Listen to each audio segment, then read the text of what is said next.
Yo, what's going on, guys? Mush back at it with another video. Want to give you guys a heads up from our good friends at Green Man Gaming, as they are running a lot of fantastic deals right now that I would highly recommend. A new game coming out this week that I'm getting more and more excited for, so we'll talk about that. And they're running a couple new sales.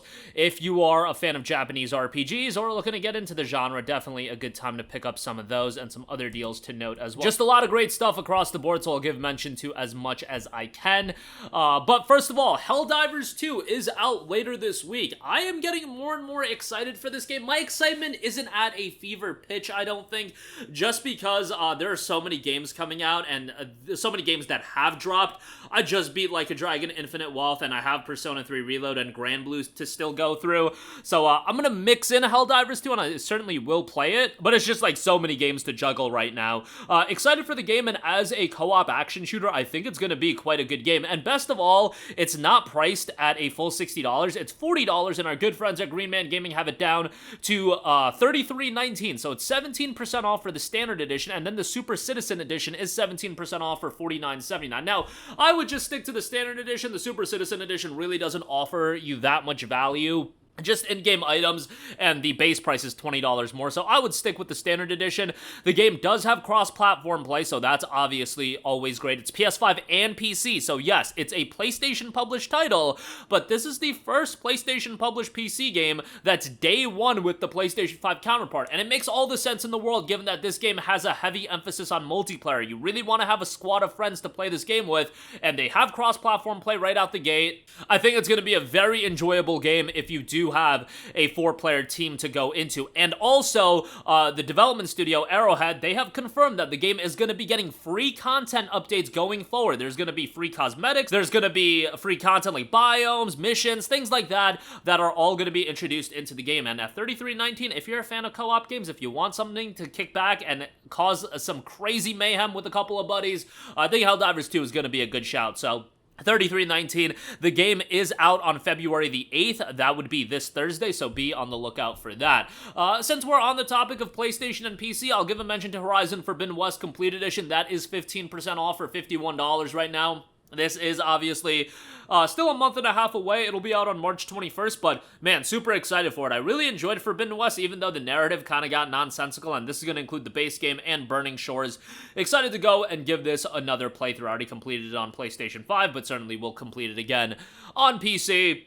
Just unfortunate that this game does come out the day before Dragon's Dogma 2, so that's going to be a little bit difficult. And the PlayStation-published Rise of Ronin, that's PS5 only, hopefully will come to PC sometime down the line. So those are the two pre-orders. I did want to mention Helldivers 2 primarily since that's out later this week. Very excited for that. But on top of that, GMG is running a lot of great sales. They have the GMG Presents Japanese Game Sale. A lot of Square Enix games on sale as a part of this one, and some damn good ones. Gotta give mention to Final Fantasy. The Final Fantasy title, Final Fantasy VII Remake INTERGRADE is 60% off for $28. Guys, Final Fantasy VII Rebirth comes out later this month. PS5 exclusive, but if you want to get a refresher, FF7 Remake INTERGRADE is definitely going to be a good way to do so. Square is saying that Rebirth can be played standalone, and I'm sure they'll do like recaps and things like that, but come on, man. You don't want a recap video for a 40-hour JRPG. That's just not it. Go play the game, and I highly recommend it. Even if you're not going to pick up Rebirth right away, since it is going to be PS5 only initially, I still recommend you to play Remake. Like, it's a great game as a standalone experience, but obviously super excited for Rebirth, and that game should be great. Sony paid for 3 months of timed exclusivity. We'll see if it comes out 3 months later on PC. I find that pretty hard to believe given that they're still working on Final Fantasy 16 for PC, and I would imagine that's going to come out first, and then we'll have FF7 Rebirth, and you don't want to release those games within just, a month apart from each other, or a couple weeks apart from each other. Like, I think you release 16 probably sometime in the early summer period, and then maybe we'll get Rebirth in the fall. That's what I would think would be the best way to handle it. Also, as a part of the Final Fantasy VII anthology, Crisis Core Final Fantasy VII Reunion is 52% off for $24. This is the prequel to Final Fantasy VII, and given that Rebirth is going to feature one Zack Fair as an integral character, knowing his story from Crisis Core is probably a pretty good idea. I really enjoyed the game, and Reunion does a good job of revamping the game and updating the game. However, this isn't a full-on remake, it's more of a remaster, and they did adjust some things and made the gameplay better, but ultimately, it is a PSP game that was ported to modern platforms. It's still really good. I think the story is really great. Not lengthy. You can complete this game in like 15 to 16 hours. Like, it's not a lengthy game whatsoever. If you do the side content and whatnot, it'll be a lot longer, but the main story is fairly brief, but it gets in, tells a good story, and gets out. A solid game all around, and that is $24. Final Fantasy 15 Windows Edition, on the other hand, is 68% off for $11.20.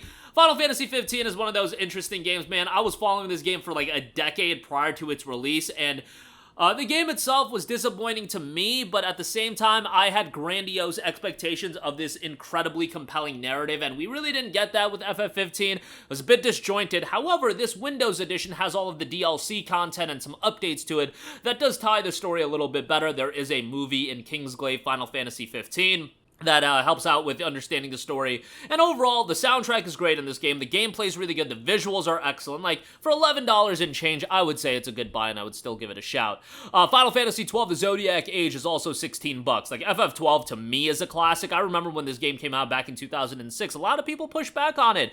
You know, it played more like an MMO in terms of its gameplay style, and that was a little bit jarring to a lot of people, but I think in retrospect and hindsight, a lot of people look back at FF12 very fondly. Like, Vaughn isn't a great main character, and as far as Final Fantasy main characters go, probably one of, if not even the weakest main character out of the recent Final Fantasies, recent as in the last 2 decades, but you know, it's still a great game overall, and you've got great characters like Ash and Balthier in there, so, you know, $16 for this is great, and a ton of content in that game as well, so definitely recommend that. Next up, I do want to give a shout to the DioField Chronicle, which is $19.20. Look, DioField Chronicle absolutely has its issues, but I really like this game from a presentation standpoint. I thought the soundtrack was great, and I found the story, while a little bit hard to follow with all the political elements and things like that, I thought it was rather interesting, and the character depth was rather interesting as well. The game is supremely easy. Like, for a tactical game, it is insanely easy. It's a breeze to go through.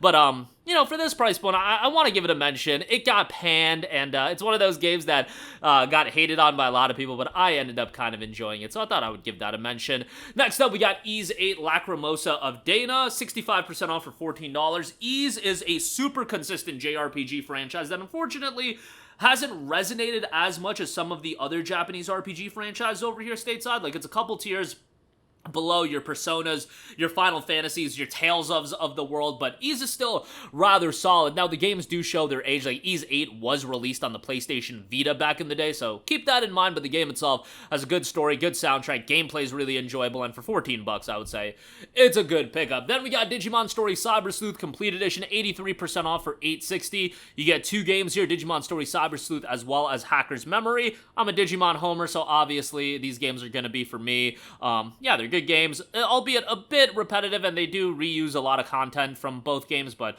overall, $8.60 for 2 games, like, that is a really solid deal. I do also want to give mention to BlazBlue Entropy Effect, 34% off for $14.58. You know, this is a Metroidvania roguelike game with the cast of BlazBlue also in there. It's a total spin-off featuring a new original storyline. It's not connected to BlazBlue outside of the characters, but yeah, $14.58 on that. That just came out of early access. And then lastly, I do want to give a brief mention to the Capcom Carnival Sale. I know you guys love you some Capcom these days, but you know, they still got some great games. Resident Evil 4 Remake, Street Fighter 6, Dragon's Dogma Dark Arisen, Monster Hunter World, Devil May Cry 5, Resident Evil 2, and so on and so forth. You guys know the deal with Capcom and their titles. I will leave a link to that sale in the description box below if you can stomach still buying Capcom games, which I know some of you guys can't after all of the DRM shenanigans. But that'll do it for me. A lot of great deals available right now. Links to all of these in the description box below. If you buy anything, I do get a kickback from Green Man Gaming, so that is much appreciated. But again, that's it for me. Let me know all your thoughts in the comments section down below. As always, guys, thanks for watching, and I will catch you guys in the next one. Peace out. Hey, what's going on, guys? Mush here again. Hope you enjoyed the video. As you guys might know, YouTube's notification system is sometimes a little bit wonky, even if you're subscribed to the channel. Maybe you're not abundantly aware that I uploaded a video. To remedy that situation, make sure you hit the bell notification button. This way, whenever I upload a new video, and I try to upload as consistently as possible, you will be notified directly of the upload, and you can watch it as soon as it goes live. I would really appreciate it if you guys hit that button so you can stay up to date with all of the content I'm posting. But as always, guys, thanks for watching, and I'll catch you guys in the next one. Peace out.